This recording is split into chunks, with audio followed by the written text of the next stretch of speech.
I muted myself. Not a way to start, but good evening and welcome to THFC Till I Die. Your home of Tottenham past, present and future under the mighty Ange Postecoglou as he leads the mighty Tottenham Hotspur to the promised land. I am telling you, he's going to take us there like Moses took his many people from one area to another. It may have taken a few decades to get there, but they got there in the end. It's a bit like Tottenham. Wait a few while for a trophy, we will get there in the end. Ange is our Moses. He will get us there. And joining us tonight on this Tottenham stream, Tottenham transfer stream, all the latest news, views, and speculation. And of course, we're going to end the show on a topic we're going to talk about on Friday night's podcast about Man City and what might be coming down the line. Do you agree? Don't you agree with the punishment? I've got my view. I know Tequila has his and Colin has his. So we will get there and find out. But guys, hope you're doing well. Tequila, how are you this evening, sir? And I can't hear you.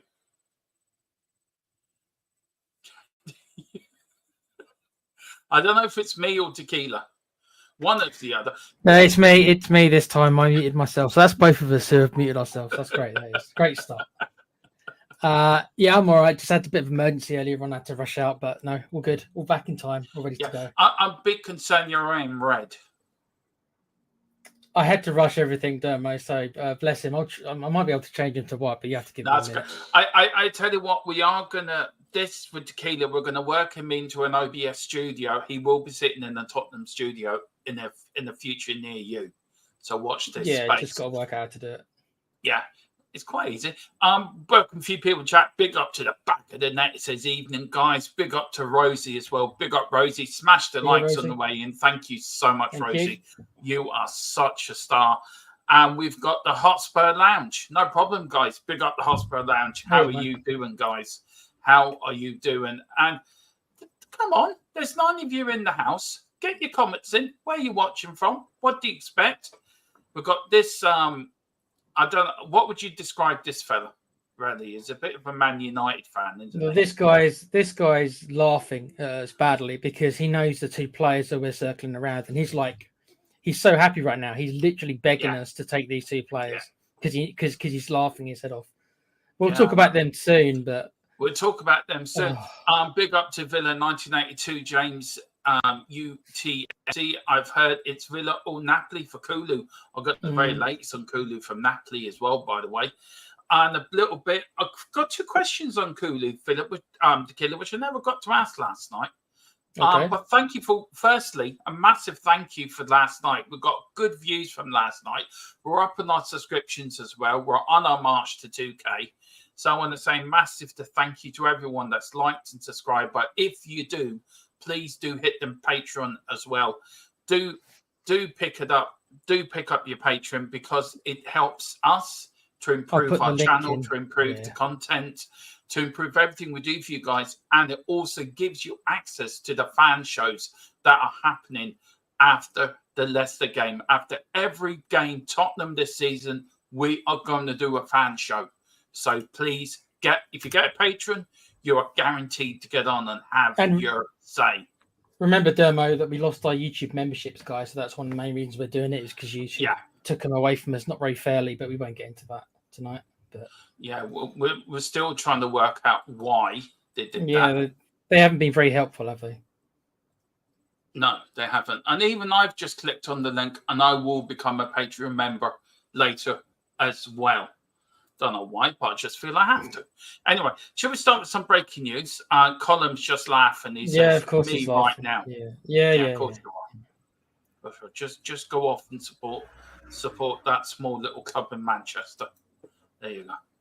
Now, Kulu, it is the name of the Kulusevski to Napoli. Don't count on it. And this is the reason why. Napoli deemed Tottenham's asking price too high at this time. Now, it's around 35 to 40 million euro, and Napoli saying it's too high. We ain't paying that. But we had the news last night that Aston Villa may be in for him. So, look, I know Philip's stance on it last night and his He's pretty adamant about it, wasn't he? Yeah. It roped up a lot of emotion, I think, last night. 24 hours later, what's your thought on it? Look, Kulu for me, right, it's a player that can be very frustrating because when he's on the wing, he keeps cutting in all the time. Predictable, isn't he? Yeah, he's very predictable. And then when he plays in the middle, he plays okay for some games. And then if he plays up front, like he did in the last game against Sheffield United, he didn't fit well. And I don't know what Ange can fit him in. So if you can't fit the player in, he doesn't want to be a bit part player or a squad player, then you've got to move these players on. We've done it before, Tequila, that we've sold players to clubs in the Premier League. Yeah, I mean, going back to Napoli, do you think the Napoli deal's more realistic than the Villa deal? Probably not, no, because it's to do with the money. I mean, just like the Hotspur Loungers literally put in what I was about to say, is that when he came in, he was a breath of fresh air, him and Bentancur, and they literally more or less got us top four. I'm not saying that the other players didn't do their part, but their injection of the new faces, in the January transfer window really pushed us on and let us sneak into fourth. But the manager obviously is different, and the squad is different, and what's expected of Kulu is different. It's a completely opposite way of playing that Conte wanted to play, right? And whereas I think Kulusevski probably fitted Conte's system, and Conte generally got the best out of him, I think. Although you could argue that maybe his second season he went off the ball a little bit. He wasn't, because you know what I mean. His first 6 months. Well, he wasn't the only player to go off the ball. To be fair, well, you're right. You're right about that. Yeah, you can blame them. It started from the manager. That's where that started from. And so look, we will do a pre-record in this, Tequila, the Conte's end of Conte's reign, because I think it does have a reflection on where Tottenham are now at the moment, and I think that stems back to Conte with all the changes we've made within the squad, all the deadwood out. Then was Conte right in what he said at his press conference before he got sacked? He was right about a lot of them. I don't think he was right to throw every single player under the bus, but there was a lot of them, and we have got rid of some of them. Not all of them. Some of them are still here, but the majority or a large percentage of them have gone and moved on. With Kulu, we know that he's a good player. We know that he can turn it on when he wants to. But once again, it's about the system. And as you kind of said, man, it's like Ange likes his pacey wingers. It's obvious to everyone. Ange likes his pacey wingers. It's probably the same reason he's getting rid of Hill as well. Yeah. He's got a certain type of winger he wants, and Kulu, unfortunately for him, just doesn't have that. Now, as you said, we could play him in the centre, and I think that there is an argument that he could be kept to rotate with Maddison, because we know that Maddison, as good as he is, can easily go off the boil as well. He's quite inconsistent. Maddison is as well. Yeah, so I think there is still a place for Kulu, but as you said, he might not be happy if he expects to start every game, which he might feel that that's where he is in his career. Then Ange isn't going to promise him that because he's not better than Maddison. I don't think. I think he's not. I don't think he's as good as Maddison. Not in that role anyway. So I've got a bit of breaking news on this Kulu deal. Things have changed in the last couple of minutes, so I'm going to press the breaking news button. I'll give it to you straight away.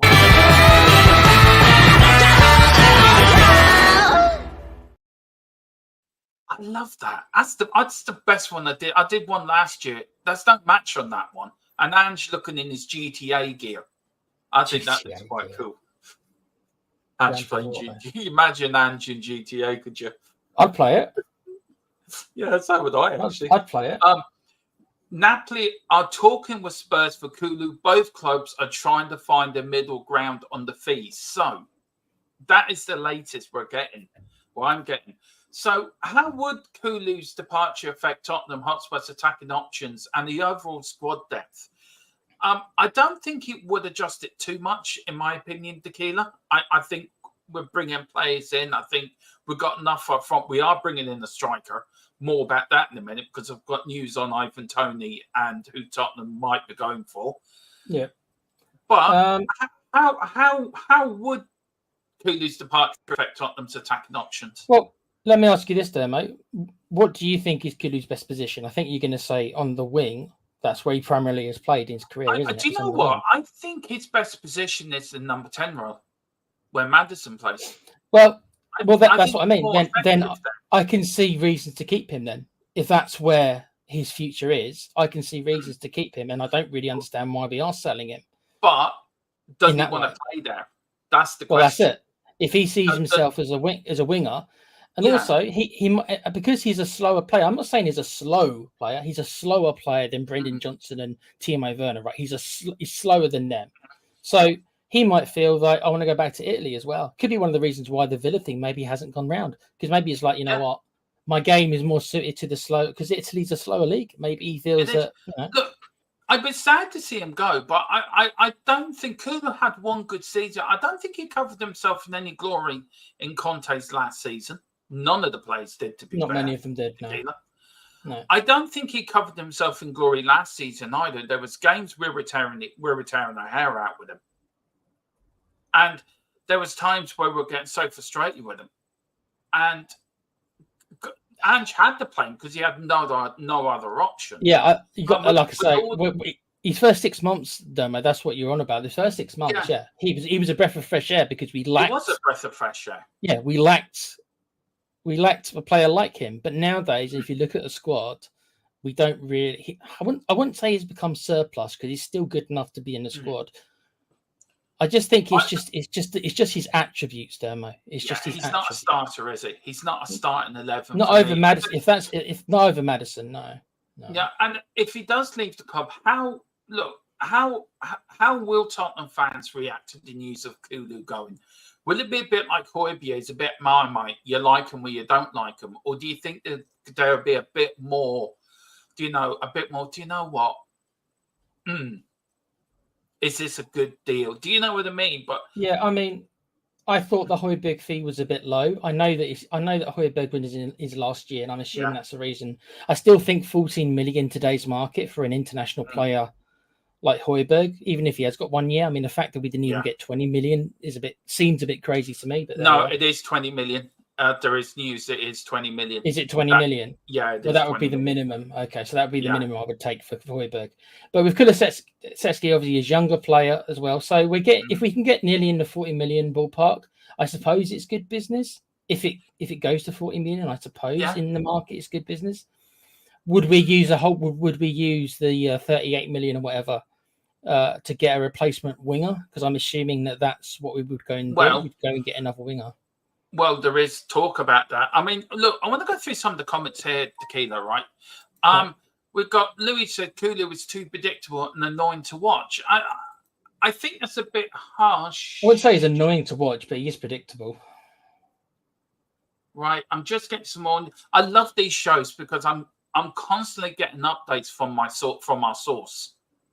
Constantly. I mean, Dermo's doing the equivalent of standing outside the training ground at 10 p.m. talking to Harry Redknapp as he leaves the training ground.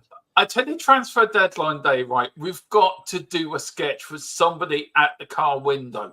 We do, yeah. Somebody who looks like Harry. We need to find somebody who looks a bit like Redknapp and can do a decent impression of Redknapp as well. Yeah. You can start talking about Nico Crenshaw and feels like that. Yeah. Great. We're going to have to get you somewhere. We have to do something along them. Spurs, look, this is the latest I just got from him, guys. Spurs are focusing on their main position targets, a striker, which we're going to talk about in a minute, a winger and a midfielder. That makes sense for Kulu leaving the club. Yeah. If possibly two fullbacks. They're also in the market for a centre half, but prioritising other positions first. So, look, me and Tequila are going to do a pre-record, and I think Friday we'll do it, Tequila, if we can, and get it out for over the weekend. And it's about an Ange trust. Should the Spurs fans trust the transfer team? And I think they should.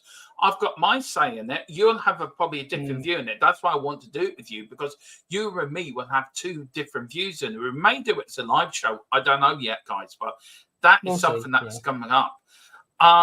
We've got we've got the Hotspur Lounge. He says Kulu's way too left-footed and he's made his game too predictable. I would definitely agree there. Yeah. But I won't let him leave because he's a good option for the squad. He's still very technical quality player. We're not questioning his quality. We're not questioning his technical brilliance as a player. But I just think it keeps coming up again. he's left-footed, and he's too predictable. So it keeps coming up, doesn't it? It keeps creeping. Do you know? I mean, I like my wing. When I think of a winger or a traditional winger, then you think somebody who's got pace and tricks. Now he's got a trick in him. He does have a trick in him. Maybe it's not super flair player, but he's got a trick in him. Yeah.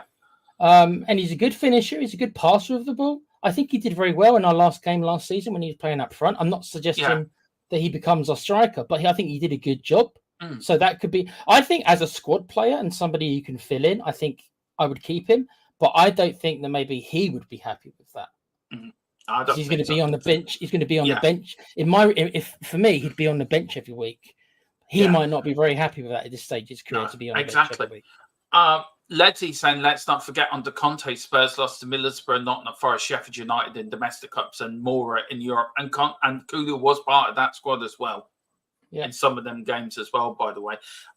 Just to Villa, he says, any more news on Villa Dermot Kulu?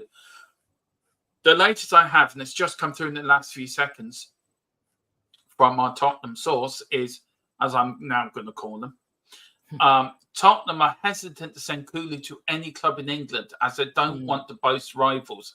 Philip will be here, but please about that. However, Philip wrote that, Dermo. Make sure if that's not Philip writing that. However, they will sell if the deal is right for Tottenham, but fully expect Kulu to go overseas. Yeah, so it's looking like Napoli for me all the way. Conte wants him back, so I mean Conte must have rated him obviously to get him from Juve. So he always wants to bring him back. Yeah, we've got Louis says, I love Lang bringing new young players in because we need to build for the future. Yes, we do. I've never seen Kulu take on the ball on his right foot. I haven't either. No. Somebody's here saying, where is it? Lou Chilling Muses, I love Lang bringing in. Read that one. Big up to Wire Sly. Big up Sly. How you doing? Yeah. And also big up to Peter as well. Hi all. 421 in Melbourne. Is he on the night? You're on the night shift again, Peter. Yeah. So that's cool. Now, this man. Now, sources close to Ivan Toney have said he expects a bid from Spurs to come in before the end of the window. I will get to that, Louis. We have covering that, but we'll get to that in a minute. Yeah. Ivan Toney. Look, I have my own thoughts on Ivan Toney. You have your own thoughts as well. But how does Ivan Toney's playing style align with Tottenham's current tactical system? I mean, would he fit into an Ange Ball system? That's the kind of a little bit of the annoying thing for me. I don't really want him, but it's based on a lot of non-footballing reasons, and it probably shouldn't be, but I kind of can't help it. I don't particularly like how he presents himself in the media, which is down to him and his PR assistant. Because Derma, you know as well as I do, all these millionaires players, they've all got PR assistants. They've all got PR assistants, or that their agents have PR assistants, right? So there's always somebody there to kind of tell him what to say and stuff like that. But he hasn't covered himself in glory from the times I've listened to his interviews regarding the whole betting stuff. No. He hasn't, in my opinion, he hasn't taken accountability for it. No. I don't really want that kind of player playing for my team. But as a footballer, I do think he fits the system pretty well. That's the thing. That's the conflict in me. And if he comes to Tottenham, of course, we'll support him. We'll support. We'll get he. But will it be in the back of your mind if he misses an easy chance? Is that a fair comment to make? Would that be in the back of your head somewhere? It would. I think it depends. It depends how often. If he does it once, then shit happens. If he does it a couple of times, your mind can't help but maybe start going there a little bit. You're going to be a little bit, and I'm not saying it's fair because everybody deserves a second chance. Everyone does. Yeah, of course they do. But it's a little bit of a conflict of interest. That's kind of one of the reasons why I don't really want him there, because I don't really want to have to handle the stuff that could come out when he does, and he will miss a chance. Everyone misses it sometime. Of course they do. I mean, he didn't have a great end to the season, did he? No, he didn't. Came back. No. But Major coming back in the middle of the season's hard anyway. He hasn't had a proper pre-season. So you weren't expecting him to, go in all guns blazing. But so what is a fair transfer fee for Ivan Toney, considering his recent performance and market value? So what would the price paid? Would it be like 40 million plus Reggie going the other way? Do you know how many years he's got left on his contract? That takes a lot. I don't, off the top of my head. I think it's 2. My head's telling me 1, but I think it might be 2. But would you think 40 million plus Reggie going to Brentford? Maybe. I mean, you have to look at it from Brentford's standpoint. If he doesn't sign a contract, and he still hasn't, we're back in like we were with the Harry Kane thing. You kind of have to sell him. If you want to get as much, you kind of have to sell him this window. So I do think he'll leave. And I think this is fair to say, and this maybe again is a little bit of an indictment of the player. He obviously thinks he's above his station a little bit, because I think that he expected Arsenal to come in for him, or I doubt Man City. I doubt he was ever that deluded. No, but he obviously expected bigger clubs to come in for him, and none of them. Tottenham are a big club, so I'm talking about Arsenal, a league challenging club, which we haven't been. Arsenal finished second for the last 2 years. This is why I don't agree. We are a big club. No, but not to that level. But we haven't challenged for the league. That doesn't bother me. Tottenham in the name is as big. It might not bother you, but it probably matters to him. It might not bother you. He's not a Tottenham fan, is he? It's the bit that you just. I mean, your reasoning is that Arsenal's a big club because they challenge for the league. Tottenham are a big club because Tottenham are a big club. Yeah, but they've got their name precedes them. Arsenal was 1 game away from winning the title last season, Dermo. Yeah. At this minute in time, right? Arsenal are a better pool than we are at this minute in time. I don't think so. I disagree with you on that. Okay. I mean, that's fine, but it doesn't matter what I think. It matters what Ivan Toney thinks, and all you've got to do really is listen to him, and you'll see that he was waiting for one of the big boys, the big boys, and none of the big boys have come in for him. Yeah. And so, but he expected him to, and they didn't. Yeah, I mean, Colin says his contract expires in 2025, which is the end of next season, so he's got a year left. And he's also flirting with the idea of moving to Old Trafford. I mean, would you call Man United a big club because they haven't been challenged? Not currently. They've got obviously all the history of all their how they dominated the league, but no, they've fallen down the pecking order, and even Khan would admit that they've fallen down the pecking order. At this moment in time, are they a more attractive prospect than Spurs? Probably not, but it's not miles away either. It's a little bit like Liverpool. Like Liverpool are kind of like because they were such a successful club over how many years. When they drop down a little bit, they still have a little bit more pull than they should. I'm not saying Tottenham don't have pull. Of course we do, but Man United, whether we like it or not, and Coleman and I will agree with this, they still won a trophy for the last 2 years. 2 years in a row, they've won something. I just look. I think names and traditions go hand in hand with how big you are as a name and as big you are as a club. Well, I mean, I had this conversation a little bit with Gary Becks, who isn't in the chat tonight, and it's okay to disagree. I mean, I'm not looking at it from what we did in the 60s and stuff like that. I'm not. I can't be. I wasn't alive for it. I wasn't alive for it. You should always take what we've done before and cherish that, because that is the foundations you build your club on. Yeah, but I'm putting myself. Dermo, I understand. As Spurs fans, I get it, but I'm putting myself in. If Ivan Toney was a Spurs fan, I'd agree with you. He's not. Well, not many players that join us are Spurs fans. That for you think we're a small club. I don't. I never said we're a small club. I just don't think we're a big club as the diehards think that we are. That's all. There's a difference. I don't think we're a small club. Look, we are a big club. I never said we I weren't, stand- but in Ivan Tony's mind, he was expecting somebody who challenges for the league every year to come in for him. This was my point, and they didn't. yeah, That's all I meant.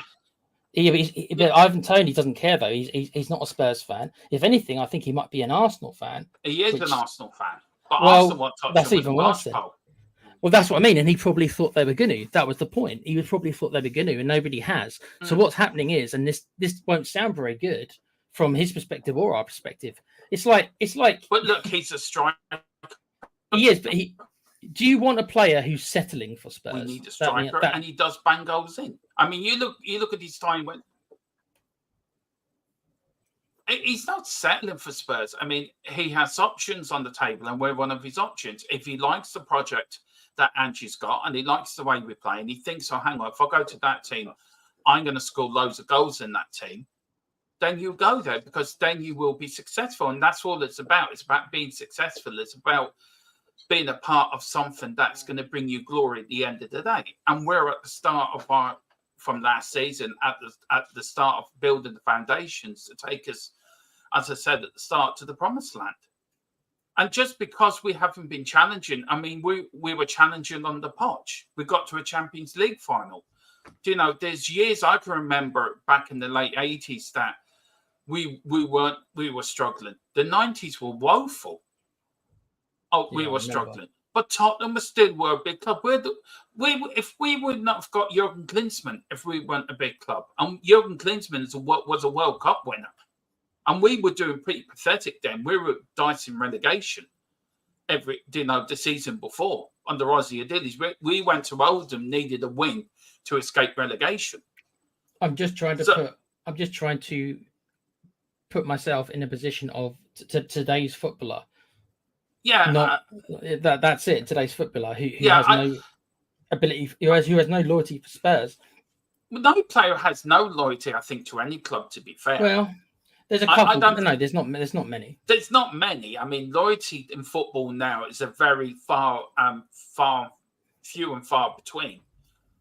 Could you say Harry Kane was loyal? He was up for a point. He stayed longer than he probably should have. I think that's probably fair to say.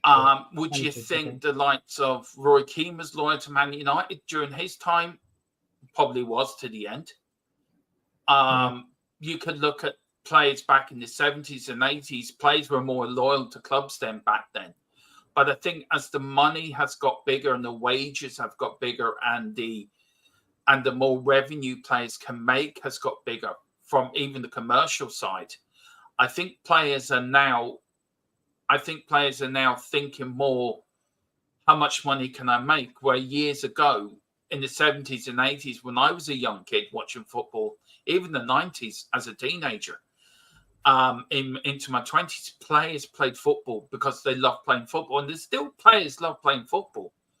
But when a player reaches a certain age, their main priority is to make themselves comfortable for the rest of their lives.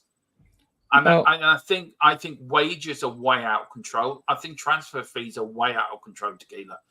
And I think something has to be done about it, because you cannot have a system and a model or a balloon that keeps pouring more money into it. The balloon gets bigger and bigger. The balloon's going to burst one day. And a lot of clubs are going to be in financial ruin. So if you look, take his transfer example, right? 50 million is a transfer fee. Is Ivan Toney worth 50 million in your opinion? I suppose if you want to compare our last big striker we bought, who was Richarlison, who was more or less 50 million, rising to 60, then I think he's a better player than Richarlison. He's certainly a better goal scorer than Richarlison. Right. Is Richarlison worth 60 million what we paid for him? No, we overpaid by about 30 million. I think Richarlison was worth 30 million. So. Exactly. You look at players now, ordinary players going for nearly 100 million, Tequila. Yeah, it's insane. It's insane. So you can't blame the player. He will go to which club is going to pay him the most money. And that's what it boils down to the end of the day. Afraid so, It boils down to one thing, and it boils down. Tottenham are going to offer me 200 grand a week. I hope not. Arsenal can offer me 220. Manchester United can offer me 300,000. Where are you going to go? You're going to go to the club's going to offer you the most money, aren't you? You got to look at it from his where he is. Also, it depends where the player is in his career, because he's 28 or 29. Yeah, 28. So, yeah. This is probably his last big contract. Let's say if he signs a 5-year contract, this is his last big contract. So this is the time where, for him, with all due respect to Brentford, who I'm sure have given him a lot of money, but it won't be in the same ballpark as what this contract. He's become an England international now. Granted, he only played 5 minutes, I think, or 10 minutes the whole tournament. But still, he's become an England international during this period. So this is going to be his big and best chance to get as much money. So he is going to be looking for the money. I'm not saying that every player does it. There are some who are more orientated than others, but also, like I say, it depends what they are in their career. If you're a younger player, I think you care maybe a little bit less, because and I think that you've got many more years ahead of you. With Ivan Toney, I'm not saying he's going to retire when he's 32, but he knows this is probably his big chance to make as much money as he can.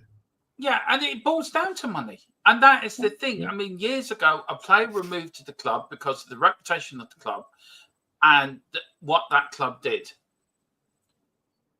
For me, Tottenham still carries a big name around the world. So does every club in the Premier League, you could say. But Tottenham are one of the top 6. They're one of the founding members of the Premier League. Then Arsenal, I think, was Manchester United, Liverpool, I think. I can't remember who the top 6 were, who founded the Premier League. Tottenham are a big club. They've got a rich history. I do think they are a big club. It's like Newcastle, right? They're a big club, though, Mo, but that doesn't mean that they're as big as they've got as much pull as like a Liverpool look, teams like that. You look at Newcastle, haven't won anything since the 1950s or late 60s. They won one trophy in 50-something years, nearly. Yeah. We've everyone goes on, we haven't won a trophy since 2008. But between 2008 now, how close have we been to winning trophies? How many finals or semi-finals have we been in? How many times could we have won the Premier League? Twice. How many times should we have beat? We lost to Man United on penalties the following year. We won the League Cup. We got to an FA Cup semi-final against Chelsea and lost 4-2 because Pochettino was tactically outmastered. We got to a Champions League final. We had no right to be in that Champions League final. We got there because we were lucky. And I stand by that. But we got there. And what did we do? We started a player that was half fit.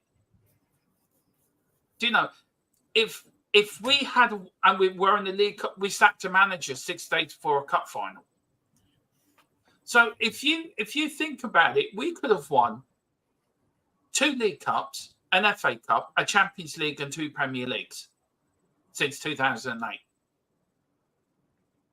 And it's always, for me, it's a kick here or a kick there. And I think if you look at that, you look at the majority of teams that have won silverware. We have been in there, round about there, some of them years, Tequila. And the majority of teams that's won the league has been Man City, to be fair. I mean, they won the League Cup 4 years in a row. They've won the league 4 years in a row.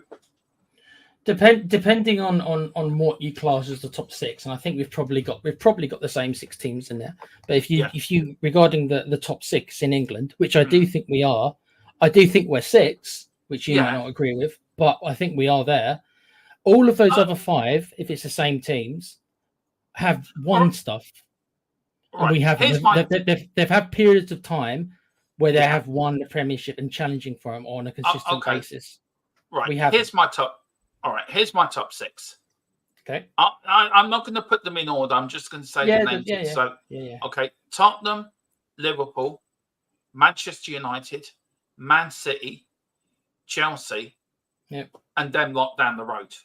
Yeah, it's the same 6 as me. That's my top 6. Yeah. And then the next teams out of that, Newcastle are knocking on the door. Aston Villa are knocking on the door. Yeah. I don't think Aston Villa are going to be a much of a force this season as they were last season. I think they're going to fall down the same track. They might do the same thing Newcastle did. Yeah, they might do, yeah. Bit up to Wilton. Wilton makes a very good point. He says modern day footballers are not loyal. I think Ledley King's generation, I think it is the last. And I think that is true, actually, to be fair. The money being banded around in wages and fees is criminal, and the game will eventually get worse for it. I think this is a man who, to be fair, has been watching Tottenham longer than I have. And Wilton told me a funny story, Tequila. Ian Walker was in goal. Do you remember Ian Walker? Yeah, I remember Ian Walker. Yeah. Wilton chucked his telly out the window because Ian Walker made a cock up. Now, it's the funniest story I've ever heard in my life. Now, I think it went into a swimming pool. But Ian Walker nobody was swimming at the time. Yeah. Ian Walker has that effect of him. And when Wilton told that story, I pissed myself laughing. Every time I see him, I just have visions of him, Ian Walker, making an absolute Horlicks and him getting his telly and chucking it out the window. I mean, he's a legend anyway. I hope he didn't throw a TV out every time Ian Walker made a blunder like that, because he would never have a TV. He'd break one, order a new one, and then throw it out the next week. We've got Colin Cross, big up my Celtic cousin. Evening, boys. Colin. We have now given Tequila Irish citizenship, so he's now a Celt. He's a Celtic man. I'm Scottish, English, and now Irish. Yeah, so there we are. Yeah. Just got to find somebody to make me Welsh, and I've got the full set. Yeah, well, I'm sure there's a Welsh farmer's daughter somewhere you could marry. Farmer's daughter, Dermo, really? Well, if you listen to Seamus Moore in the van, he marries a farmer's daughter from Mullingar. But there you go. Colin agrees with you, Tequila. Don't agree with me. He agrees with you. He says, agree, Tequila. Big club, never. Elite apart from the early 60s.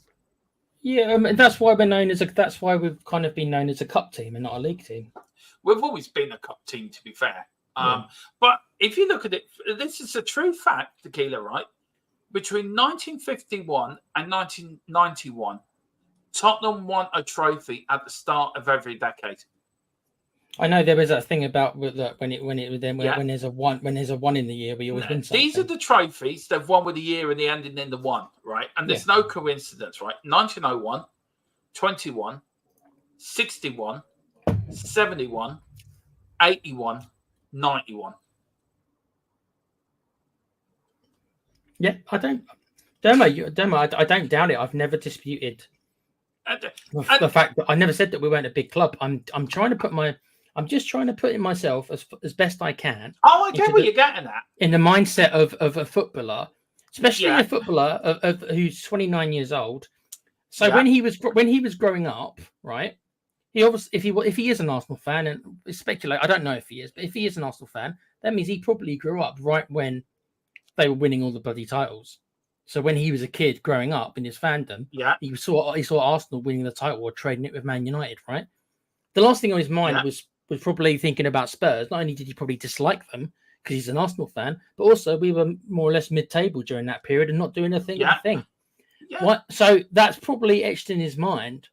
And a lot of the players, I think we're improving, but I'm just trying to put myself in the mind of Ivan Toney as much as I can.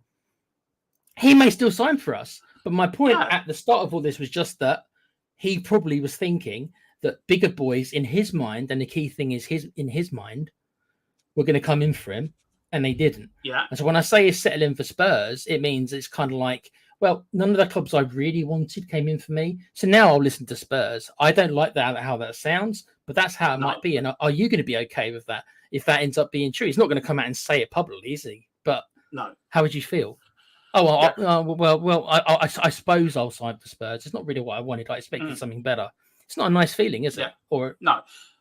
Look, I just worked out how many trophies Tottenham won between 1951 to 2008 since we won our last trophy, right? 1, 3, 4, 5, 6, 7, 8, 9, 10, 11, 12. We won 13 trophies between 1951 and 2008. Yeah. And you look at Liverpool, they won everything every year between the 70s and early 80s. Nottingham Forest won 2 back-to-back Champions Leagues or European Cup, which it was back in the day. And Everton had a good team in the 80s as well, didn't they, if I remember correctly? They did. Aston Villa, they won the league and the European Cup. You know, they won the league and then the European Cup the following year. Everton won the Cup Winners' Cup in '85, but couldn't defend their Cup Winners' Cup trophy because we got banned. The British clubs got banned from Europe because of ISIL in '85. Yeah. And we weren't allowed back in, I think, to '92. And the first year that we were back in it, Manchester United won the Cup Winners' Cup in '92. If you look back on history, we do have history to match any club. Since 2008, it's been very difficult to match the big clubs, like the Manchester Uniteds, like the Manchester Cities, like the Chelseas, who had big owners that would spend millions upon millions upon millions upon millions, tequila. And Tottenham could never compete with that because of what happened to us in the late 80s, early 90s, nearly going out of business. I know that's nearly 30 years ago, but it does play heavy on my mind. And for me, I'm glad you never had to go through that, tequila, as a fan. As a fan, I'm glad you never had to go through that because as a fan, that's the hardest thing to watch your club. You're watching Sky News. Tottenham are still waiting for a takeover. Tottenham are waiting for... I remember the Alan Sugar stuff a little bit. Yeah. And for me, it was the hardest time of being a Spurs fan. So all this with Levy, I've been through worse. Yeah, I want us to win trophies. I'm disappointed. Every year we go out the last competition, I'm upset because it's another year without winning a trophy. But I look at the progress we made on the ranch. I look at the progress we've made in the first 2 games in pre-season. I'm optimistic this year we can win a trophy. Of course we can get good players in. And it's all about being patient. And I've been there. And I bet there's people in the chat as well that remember them times of waking up, going to bed. I'll be honest with you. I was a young teenager supporting Tottenham Hotspur. I cried going to bed one night. It upset me that much that would we have a football club in the morning to support? And this is why I'm probably not. This is why it would explain why I don't go over the top. Maybe this is why I'm a bit more calmer than some other fans on certain subjects. It doesn't matter. You have your right to your opinion. Your right to support the club in any which way you want, shape or form. But maybe I'm a bit more mellowed by it. And maybe I'm wrong. Maybe it's the wrong way for me to feel, but that's how I feel. You're not wrong. You're not wrong. Yeah. It's your perspective. You've lived through, obviously, worse times than we have now. So your perspective, of course, it's going to be slightly different from maybe a younger fan. Yeah. I don't even mean me. I mean younger than I am, who has only known the ENIC era. Of course, they're going to see it slightly different. Of course, and that's the problem. You've only seen the ENIC era. I saw a couple of years before it, but not much. It's like I don't mean to bring politics into it, but it's like people just living through the Tory era, the last 14 years of a Tory government. That's all they know. It's like the last 20-something years, that's all you've done is ENIC, the good, the bad, and the worst. But, I mean, Colin Cross makes a very good point here. He says, try the relegation year, Doma. It was hell. Philip remembers them going down. Yeah, he would have, yeah. I remember us having to go to Oldham under Aussie Idealists, needing the victory. Vinnie Samways and Teddy Sheringham scored us the 2 goals. And I'll tell you what, you need to ask games on YouTube, by the way, Tequila. You need to watch it. The pitch, it was the most muddiest. Took back pictures today. That pitch was hell to play on. I've seen some of the pictures, yeah. It was coming up in big lumps. And that, for me, I can't remember how I was then, back in 92, 93. What? 13, 14, I think around between 13 and 15, I think. And that was hell. Colin's seen us go down. Wilton, McDonald, and Colin and Philip have seen the highs and the lows. Wilton says, Dermot, the TV went over the balcony from 2 floors up. Jesus.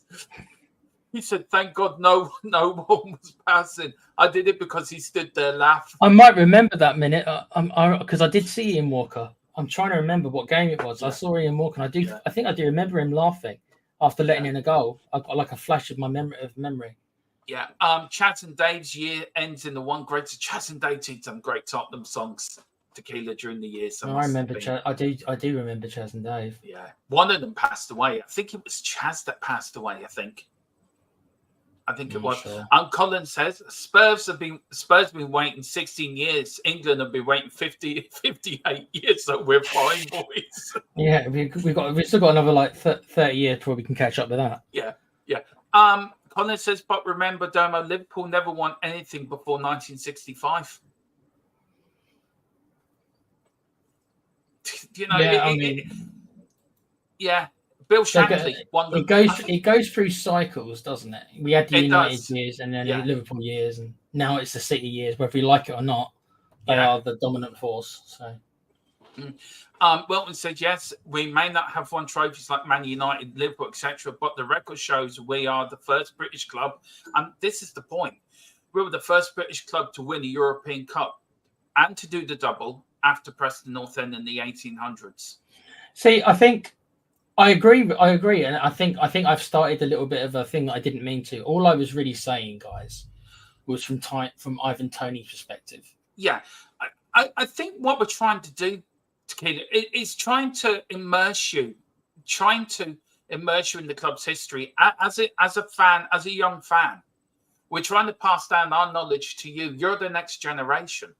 Oh, damn! I'm not even that much younger than you, bro. You know. Yeah, but do you know what? Get my point, though. I just started watching late. I got into football later than most kids did. But we're not trying to belittle you. We're not trying to make it. We're trying to immerse you and pass on the traditions of the club that.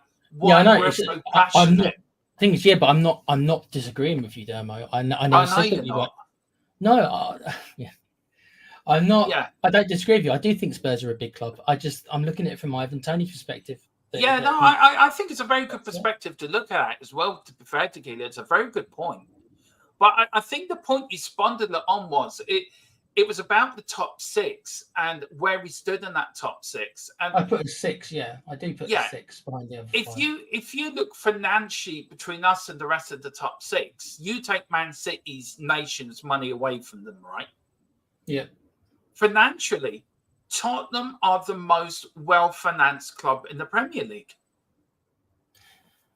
Let me put it this way, right? I mean, look at those top 6, right? If you get rid of all money, like you said, where Tottenham, in my mind, and only my mind, it's only my opinion, we are a bigger club than Man City. We are a bigger club than Chelsea. Yeah. I think the other 3 ahead of us, you can make an argument about Arsenal. I think Liverpool and United are bigger clubs for sure. Yeah, than us. They are. So out of just looking at it just for fan base and in my mind, I think we're probably 3rd or 4th, close to Arsenal. Getting all the money out of the way. Yeah. Yeah. It's only because Man City are being backed by a nation. Yeah. And that's the truth. It is. Yeah. And Chelsea, Chelsea, I still don't know if Chelsea are a club or a circus.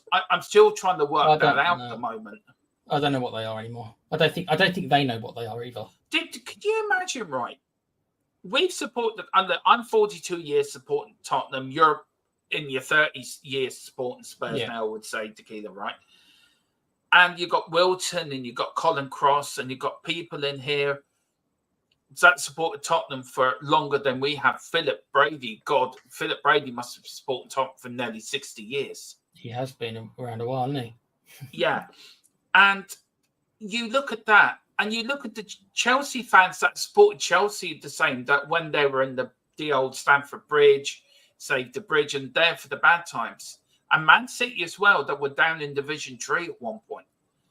Yeah, I remember. If Todd Bowley and the who owns Is it Saudi? No, is it Abu Dhabi that owns? It's a crown prince. It's a crown prince, isn't it? I forget his name. Oh yeah, is it Abu Dhabi? Is it or Bahrain? Anyway, whatever. It's one of them Middle Eastern countries. Anyway. Yeah. If they pulled the money out of their clubs, right, and then clubs suffer, do you think the fans that are supporting Man City and Chelsea now will still be there? It'd be all that be left there is the fans that have been there through thick and thin. Yeah, the hardcore fans. Yeah, the hardcore fans. You know as well as I do, Dermo, that the fair weather fans, I think is the name of them. These are the fans who like the winners. So it's the fans who, not particularly from abroad, although some of them maybe a higher percentage is from abroad. They will latch on to whoever wins the most games, which is obviously City. It is. We need to get on with the rest of the track. I tell you, I enjoyed that conversation. There's a show in that as well, Tequila, by the way. Oh, you guys just like beating on me because I'm so young. And no, we don't. We're trying to educate you. We're trying to look after you and wrap you with all the memories that we have that we can share onto you. That we to show you that you're one of us. You're one of us, Tequila. I appreciate it, guys. I will listen to any education. I'd like to believe I do anyway. But I tell you one thing, it was a great conversation. I really enjoyed that. And it was great. The chat, it was great. That's a good point. You got something, Tequila. Well done. Let's put a bow on this Tony thing. Yay or nay, Dermo? Simple as that. I say nay. I think I'm going with nay. I'm going to go for yes because I can't go the same as you. I just think we need a striker. And if we do need a striker, you're right. Yeah. He wouldn't be your first choice, though, would he? No, he wouldn't be. It'd be the lad from You want Gimenez? Juventus. Oh, Vlad, yeah, he'd be my choice as well. Yeah, I wish. Yeah. Colin says we're doing the masonry work. Oh God. Wilton said, Tequila, I do understand you personally. I would take Tony because I don't think there is any others out there that will give you 20+ goals a season. Exactly. He can with the right players around him. As I said, Wilton, it's not really about his footballing ability because I think we know he's got that. Yeah. My first game was 1958 at the Lane. Oh. Wow. He was there for the double side. John White. I don't even think my mum was born by then. Jesus. No, so he saw Jack White, Danny Blanchflower, Dave Mackay, Billy Brown, Jimmy Greaves, Terry Dyson. Seen it all, damn, hasn't he? Seen the arrival of Stevie Perriman as a youngster, Martin Shivers, Pat Jennings, Cyril Knowles. So Colin Cross, if you don't mind me asking you, Colin Cross, then I wonder how he thinks of like the whole ENIC era because he literally has seen us win at our best and he's seen us at our worst. Which not many people alive have that luxury to say they've seen us at our best and they've seen us at our worst. I've had this idea for a show: Philip Brady, Colin Cross, and Wilton McDonald, and you and me, and just us sitting there and listening to the stories and the memories that them three legends could come up with. You need to do like a round table, don't we? Yeah.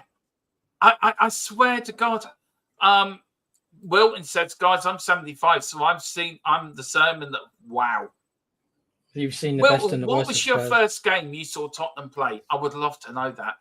Gerard says a big no. What, for Tony? Yeah.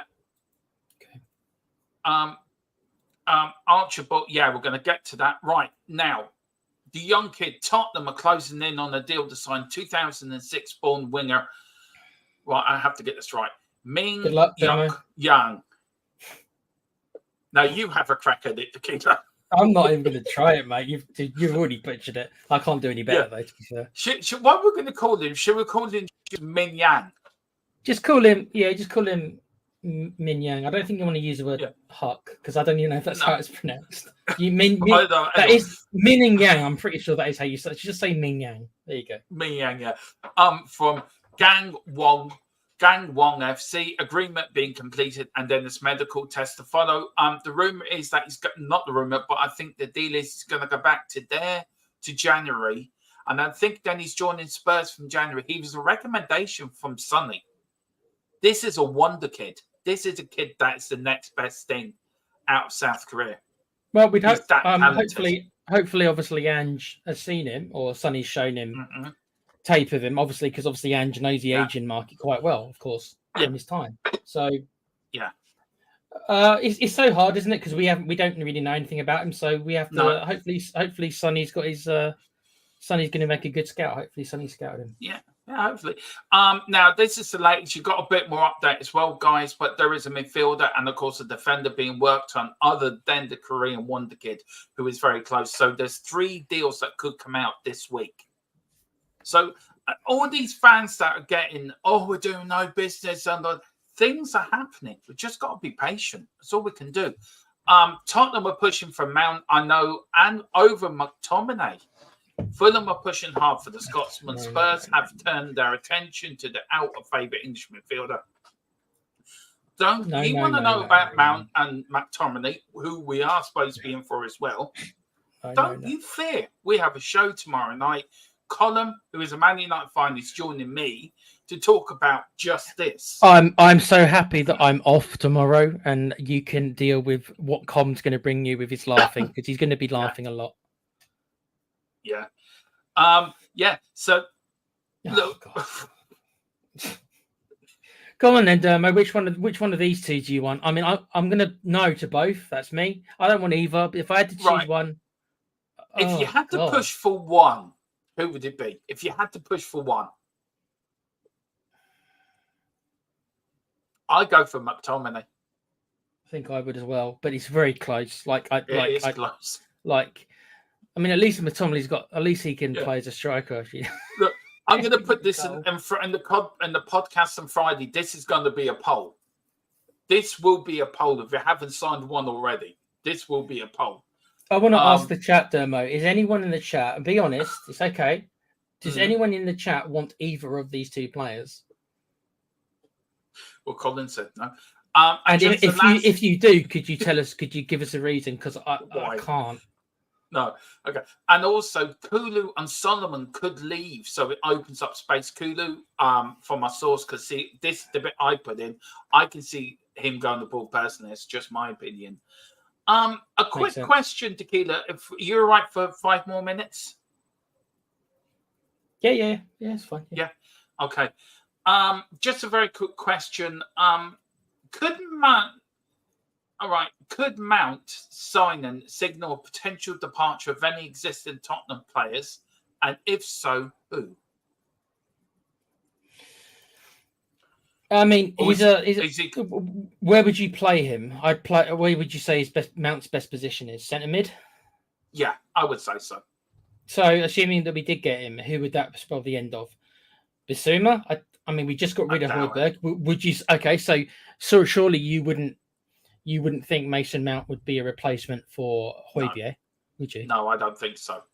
So then which? No, because I think McTominay would be a replacement for Højbjerg because he plays the number 6. So he's a defensive midfielder. How would you feel about that then? We got rid of Højbjerg and brought in McTominay. Don't act too excited. Højbjerg, please come back. Do not stop for Marseille. Well, there we are then. You might as well keep Højbjerg if that's what we're going to do. Apparently, me and Tequila are going over on a mercy mission to Marseille to bring back Højbjerg. Yeah, bring him back. All's forgiven. All's forgiven, mate. Yeah. All right. He barely plays number 6. Well, that's just my reckoning. Great. Bits is getting the boots, says Gerard O'Connor. That's be interesting. Skip would go there then. Well, I don't know. Skip's playing. No, we've got to keep Skip because of the whole English quota thing. That's why we got to keep him, unfortunately. Big up to the Hotspur Lounge. Why are they being linked? Well, both of them, they're quite underwhelming. And McTominay is like a ghost in most matches. Mount has not been the same since he left Chelsea, and he has a lot of injuries. Yeah, that's so true. Well, you can ask Colm. Colm will admit it. He might not admit it right now because he's too busy laughing. But You asked United fans what they really think of McTominay and Mount, and you'll get an idea of how good they are. Yeah, at the moment, Colin is laughing so hard he's rolling around his sitting room floor, right? Yeah. Tears running down his face, and his missus got carpet is burned. He's rolling around so much, right? Yeah, Mrs. Colin is looking at him, thinking, "What the hell are you laughing at?" He's told her, and she's on the floor laughing because they're just laughing at Tottenham. Everybody's going to be laughing if we sign one of them. You and me are just crying. You know what? I don't think we'll sign Mount because he's on so much wages. Levy ain't going to pay those wages. Yeah, we're not going to pay. What is it? I think Con told me 250. Are we really going to? No. Well, Wilton says I was a schoolboy, and I think it was Sheffield Wednesday. Gary Megson's dad was the centre half. Fake. But I only used to go to home games like a Fonz. Yeah, it was tough. It was tough in those days. Big up to Gary Becks. Evening, gentlefolk. Evening, gentlefolk. Colin is saying don't read it. He's trolling. Look at it. They're both amazing players. They're £100 million players. Each bargain for you guys. Yeah. Have you and Mrs. Colin still finished laughing? Are you still rolling? They're both on the floor and giggles. Right. One question. Look, Man City. Now, I got this evening. I will read it out to you.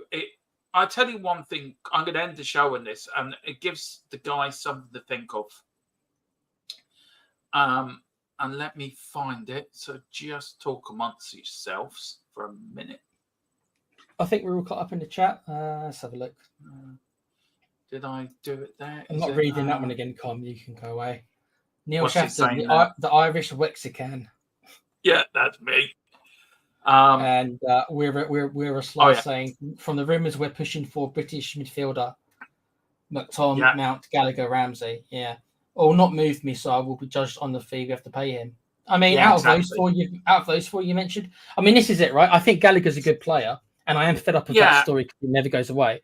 But if it's Gallagher or Mount or McTominay, Gallagher all day long. Yeah, that's true. Now, this story here, Tequila, this has made my teeth itch. Right? Okay. Now, we all know Manchester City are in trouble. They've been charged by the FA with so many 300 charges of playing loose with their money. I mean, it's like they've let Tequila in, the Raccoon in, and Tequila's taken all the money. He's went to the local casino and he's played loose and fast with it. That's what's happened, right? And Man City have got done for it, and the keys sitting off. Yeah. Anyway, if Manchester United, you could see Colin putting in quite quickly. If Man City, right? If Man City received a points deduction, example, 60 to 100 points. It looks like it will be split over a course of a season, not issued in one lump sum. For example, a 100-point deduction will be a season 1 30 points, season 2 30 points, season 3 30 points, and the final 10, either in the season or season 3 or season 4. Now, we are going. This is the main story for the podcast on Friday. Yeah, Tequila. I mean, very quickly. I mean, that is ridiculous. If that's the way, I've got a question here for you on it, right? And is it there? No, I've done it on another thing for Friday. But basically, the question is: if this is true, the Premier League are a mockery. And it's like open house. You can do what you want, lads. The Premier League not going to do a damn thing to you. Well, if they take this stance with the points deduction over a period of 3 or 4 years, number one is if they're going to do it over 4 years, surely it should be 25 points for 4 seasons. I'm not sure why they're doing 30 points for 3 and then just 10 for the last. That's just simple maths. You're going to split it in 4 years. It's 25 each year, right? Yeah. First thing is that's very strange. Second thing is, it will most likely mean that City won't win a title for 4 years. That will be a good thing for the Premiership overall. But City, even if you take 25 points from City, to be honest, they'll probably still finish in the top 4. They won't win the league. But they'll still probably finish in the top 4. So how penalised is that? You're still going to probably qualify for the Champions League because they are that good. So revenue-wise, it's not actually going to affect them that much because they'll still probably get in the top 4. They just won't win the title. Can I just say this is only speculation? This is not what's going to happen. This was given to me by my source, who I know is a very 100%. I'm not going to read out Neil Shafton about Philip. I think that's a bit unfair. I think that's a bit unfair, but it's funny. It's funny. I'm not gonna bring it up, Neil Shafton. No, I'm not gonna click on that out of respect. In case he's watching, in case he might shoot us. Because it'll be me and Dermo who has to hear the rant. It won't be you, Neil. You get away with it. You'll be sitting home laughing. Unfair on 60. You could be part of the Brady Bunch if you want. You could join in if you want, mate. Look, so this is only speculation. This was just one of this is just one of the sign-ups. What's the word I'm trying to look for, Tequila? One of the ways it could work out. So it's not guaranteed. Potential, isn't it? Potentially. Yeah, it's potential. I mean, for me, it's a joke. It's an absolute joke. It's not. I don't think it's harsh enough. I want to see them go. If you want to get them out of the way and not win the title for 4 years, which that is what you are achieving with that, then why don't you just relegate them to Division 2? That'll take them 4 years to get back. I tell you why. Because the EFL don't want to take them. So where are you going to put them? They're spineless, aren't they? Well, the thing is, it's a bit of a kind of a split thing because what will happen is that the league might not want them, but I bet you if you ask the small clubs, especially in Division 2 or even Division 1, League 1, they know that it's going to be a big pay.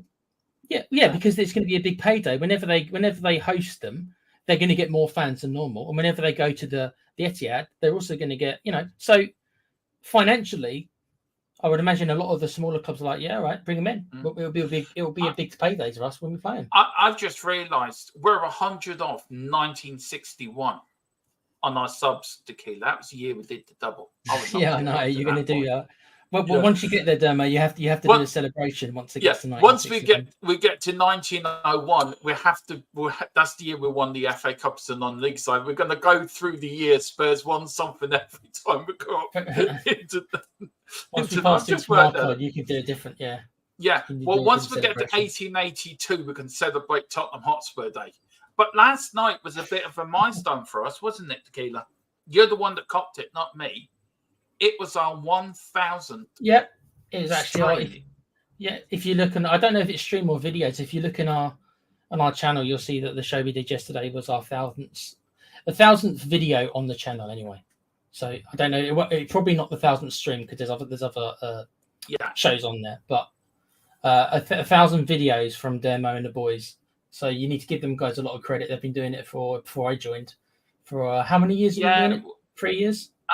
So it'd be 3 years in August, the 26th, I think, we're 3 years old. There you go. That's 1,000 videos in 3 years. That's nearly a video every day, Dermo. That's 3 years of people listening to me talk. Jesus. I know. World's gone crazy. I'm quite shocked. It is crazy. I mean, I'm talking to them now. I mean, who would have thought that I'm actually talking to people? I started on a phone. That's how I did my first stream, on a phone. I did my first couple, and then I bought this dodgy laptop. I mean, it was dodgy. I mean, it was so dodgy, I had to hold the charger in to do streams, so that if I let it go, the charger, it wouldn't work. I haven't seen some of your early stuff. I'm going to have to go back and have a look now for a giggle. You don't want to know. You don't want to see. Just to see how bad it was. It's brutal. I tell you, there was me and Kuva was part of the team back then. At one point, right, Kuva made me laugh so hard. I literally nearly passed out live on stream from laughing. I literally went that way. I laughed that hard. I nearly passed out. Me and Tequila me and Kuva did a New Year's Eve one, half drunk one New Year's Eve. That would have been fun. I might have to go and find that. I don't know if it's still up there. Yeah, it's been some crack. Gary Beck says, even if half of City's charges stick, they will face expulsion from the league. They will get a Glasgow Rangers style. And that's what I want. If it was good enough for Glasgow Rangers, the same should benefit Manchester City. Wilton, thank you so much. That's very kind of you to say. Thank you so much, Wilton. You're a legend. And then Arthur Daly jumped. Yeah, what's a bit Dale boy? I'm a bit of a Dale boy, apparently. Can you bring up Neil Shafton's comment? I'll address this. Bless you, Neil. I am not Chinese. My moniker is from an actor called Chow Yun-fat, who you may have heard of. I believe the biggest film he probably did in America was Anna and the King, but he's known for doing a lot of John Woo films, if you know who he is, a lot of Hong Kong films, and he's an action star. And I'm a massive fan of his. So it is not me. I wish that was me. It's not. It's a picture of the actor Chow Yun-fat with his 2 guns. So, but thank you anyway. So my native tongue is English, and I can barely speak that. It is you. It is you. You are Chinese. I want to play. Shall I play the role? Shall I? I'll play the role. Even the name Tequila comes from him. He actually. Yeah, I know. I complained. Red Panda. I know. Red Panda. I know. We're gonna have to take this raccoon around the back of the offices. I could have put him in white. I just had to fiddle with it for a bit. I just didn't have enough time. Know, but look, I'm gonna have to take it around the back of. I'm going to be accused of being an Arsenal fan now because my avatar pandas are wearing red. The Godfather's waiting for you around the back of THFC Towers to have a word with you. Gary's got it right. See, I'm Rocket Raccoon. More Rocket Raccoon. That's right. Yeah. We are gonna look. It is going to change. He is going to go into type the studio I'm in.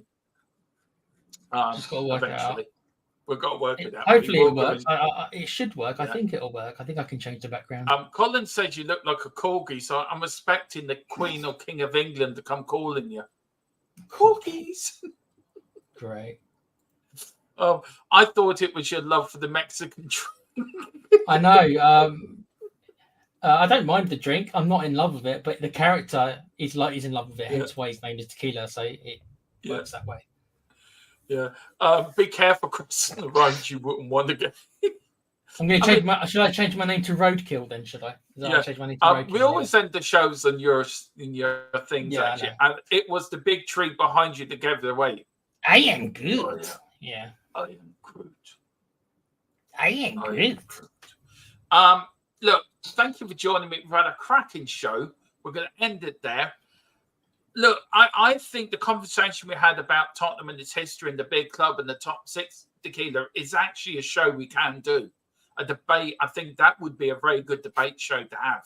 With you and me and Philip and Colin, the 5 of us doing that. Because he's a Man United fan, so he'd be within that top 5.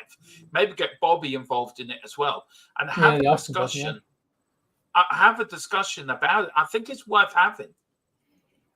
We're all fans of the top 6, aren't we? Yeah. So now I am back on later tonight, guys, at 10 o'clock with Transfers Tippet. I am guest hosting tonight because Tequila is partying. He's entertaining a young guest. He hasn't told me who. Business. Who he hasn't told me. It's a female raccoon. That's what you need to know, damn it. Ooh.